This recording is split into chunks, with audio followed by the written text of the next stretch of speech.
ये लीजिए आपका लंच। और हाँ, रात का खाना मेरे साथ खाओगे? आज की खास बात है। जी बिल्कुल, एक स्पेशल डिश बनाऊंगी। वो तो तुम पहले भी स्पेशली बनाती हो। अच्छा, मक्खन ना लगाएं, जो कहा है वो याद रखना।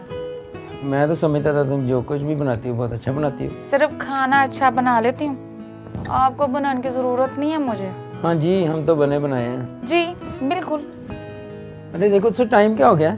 अरे हाँ, जाएं आप कुछ भूल रहे हो। बता दो, तुम ही बता दो। नहीं कुछ नहीं, जाएं आप। नहीं बता दो, क्या सस्पेंस क्या डाल रही हो? आप जाएं, आपको लंच टाइम बता दूंगी। ओके, अल्लाह हाफिज़। उफ, ये शौहर भी ना अपनी शादी की दूसरी सालगिरह पता नहीं कैसे भूल गए।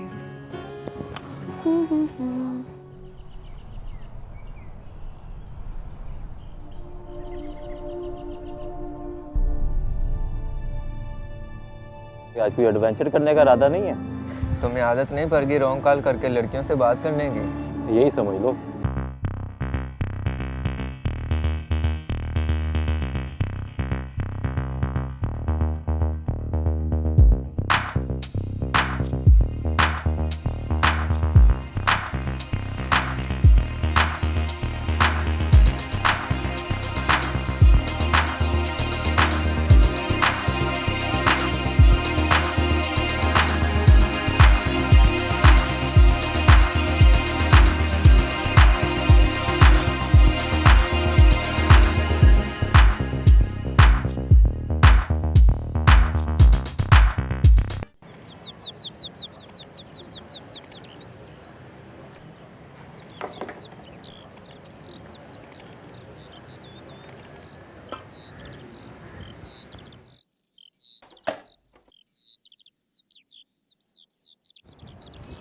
अस्सलाम वालेकुम अम्मी जान। वालेकुम अस्सलाम। भाई कितनी देर है खाने में? बहुत भूख लग रही है। जी 1 घंटे में तैयार हो जाएगी। साथ वाले चूल्हे पे रोटी भी बना लेना। जी अच्छा। अपनी अम्मी से बातचीत करती रहती हो ना? जी कभी कभी हो जाती है। उनको बताए ना कि यहाँ पे किसी किस्म की कोई तकलीफ नहीं है। जी बताती रहती हूँ। अच्छा है, बताना भी चाहिए।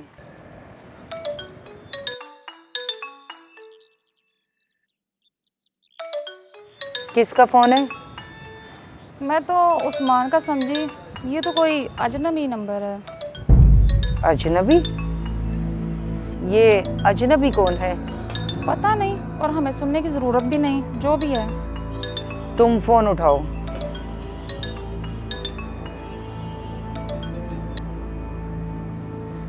हेलो जी, कौन? जी मैं अकरम, आपने पहचाना नहीं? अकरम जी? कौन अकरम? मैंने आपको पहचाना नहीं। अरे वही जिससे कभी आपको मोहब्बत हुआ करती थी। मोहब्बत? क्या बकवास कर रहे हो? मैं तुम्हें नहीं जानती। Sorry, wrong number. अरे बात तो सुन। ये कौन था? और ये मोहब्बत शोहब्बत का क्या चक्कर है? अम्मी जान, ये रॉन्ग नंबर था, मैं इसको नहीं जानती। तो उसने फिर ये मोहब्बत की बात किस तरह की? अम्मी जान, आजकल के लड़के वैसे लोगों को परेशान करते हैं, मुझे क्या पता वो कौन है। ठीक है, तुम सब्जी बनाओ।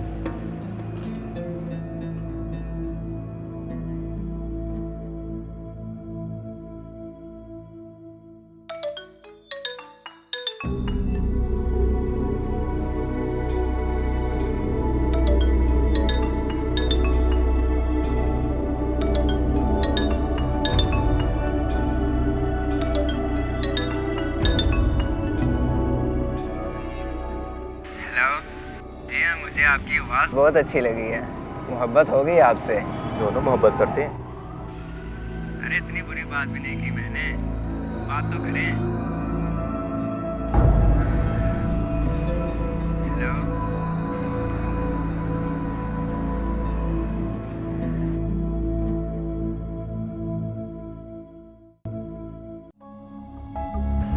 मुझे तो लग रहा है लड़की मान जाएगी यार। हाँ मेरे दोस्त, मुझे भी लग रहा है। लड़की चुप रहकर बात सुन ले तो समझो काम बन सकता है। अगर कामयाब हो गए तो मुझे लगना कर दे। परेशान ना हो दोस्त, मिल बांध कर खाएंगे। आए तो सही। मुझे लगता है थोड़ी मेहनत करना होगी। आखिरी कोशिश तक करूँगा।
मेरी दोस्त हो, यकीन करो मैं किसी अकरम को नहीं जानती।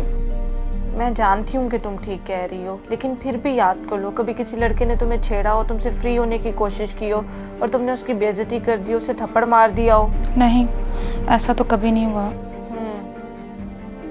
फिर तो तुम्हारी बात सच है, वो कोई रॉन्ग कॉल ही है। उसने लड़की की आवाज़ सुनी और पीछे ही पड़ गया है। मुझे तो कुछ समझ नहीं आ रही मैं क्या करूं। नूरीन, मैं क्या करूं? मैं बहुत परेशान हूं, मैं आपको बता नहीं सकती। तो मेरी एक बात मानना, तुम आज रात उस्मान से दोबारा बात करके देखो। उस्मान से मैं क्या बात करूं?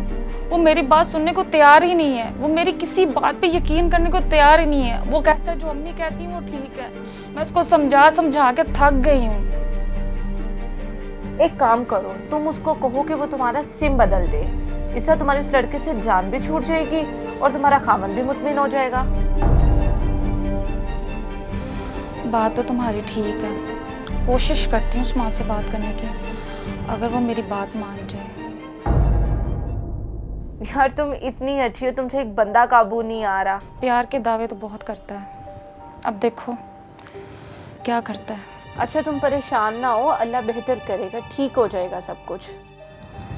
कुछ लाऊं तुम्हारे लिए? नहीं नहीं, किसी चीज़ की ज़रूरत नहीं है, तुम बस बैठो और मेरे साथ बातें करो। बातें तो होती रहेंगी, मैं कुछ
उस्मान, उस्मान मेरा यकीन करो मैं बेकसूर हूँ। उस्मान, मैं इस बारे में कोई बात नहीं करना चाहता। तुम्हारे भाई को फ़ोन किया है, अब उसकी बताना। क्या भाई को क्यों बुलाया है? अरे वो तो गुस्से का बहुत बुरा है, तुम उसे जानते नहीं हो। ये तेरा और उसका मामला है। एक काम करो, मेरी सिम बदल दो और भाई को बोलो सारे मसले हल हो गए हैं।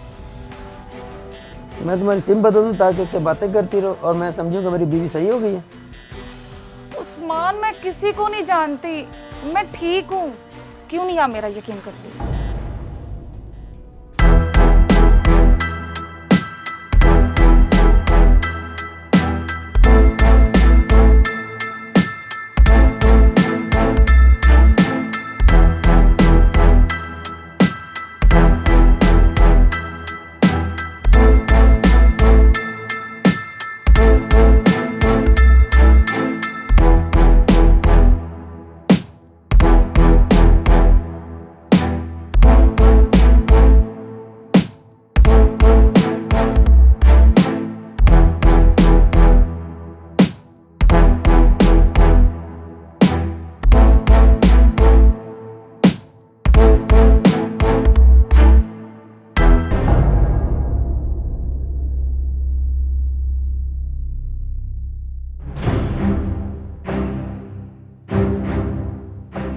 हमारी इज्जत को खाक में मिला दिया, वो भी ससुराल आकर।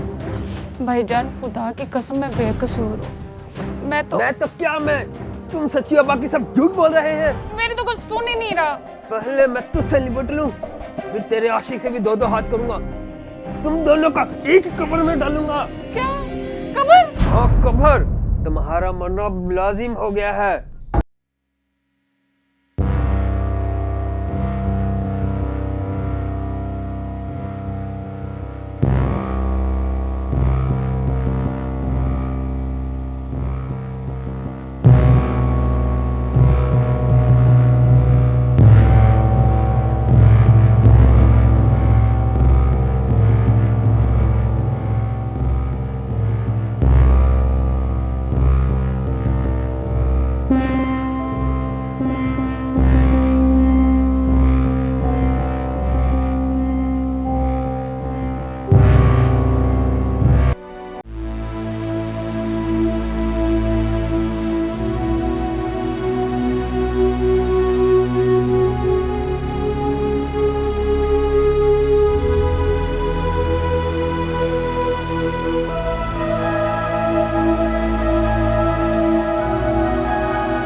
क्या बना इंस्पेक्टर साहब? हल हो गया केस। ले आओ इन तीनों को। अच्छा सर। उस लड़के का कुछ पता चला? अभी दिखाता हूँ आपको।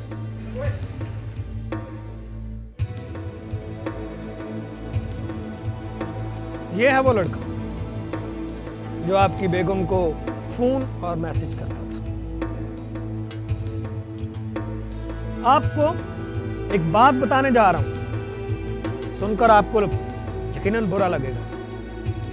ये लड़का ना आपकी बेगम का दूर से कोई रिश्तेदार है, ना नजदीक से, और ना ही ये आपका रिश्तेदार है।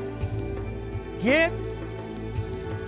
ना उसके शहर का है, ना ही आपके शहर का, और ना ही ये लड़का आपकी बेगम से कभी जिंदगी में मिला है, ना ही इसने उसको कभी देखा है, जानता तक नहीं है ये। फिर फोन और मैसेज? फोन और मैसेज ये क्यों करता था ये खुद बताएगा। बोलो। हम दोस्त अक्सर रॉन्ग कॉल करके लोगों को तंग करते थे। उस दिन इत्तेफाक से यहाँ मिल गया। लड़की की आवाज़ सुन के हम पक्के हो गए और तंग करने लगे।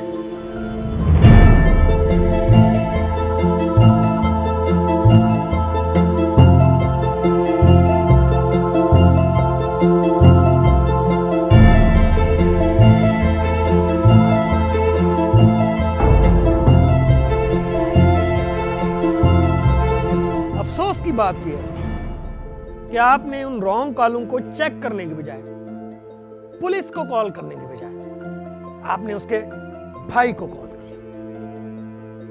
और इसने जहालत यह है कि बीवी, बेटी और बहू हमेशा गलत नहीं होती। कभी कभी कोई रॉन्ग कॉल करने वाला भी हो सकता है। रोने से ये केस हल होने वाला नहीं है, ना ही वो दोबारा जिंदा होके आएगी। अब कानून के मुताबिक तुम और तुम्हारी मां वर्गलाने के केस में, ये उसको कत्ल करने के केस में, और ये वजह कत्ल के केस में अंदर जाएंगे। अगर मेरे बस में होता ना तो मैं तुम पांचों को गोली मार देता। लेकिन अफसोस ये है कि कानून मुझे इस चीज की इजाजत नहीं देता। ले चलो इनको।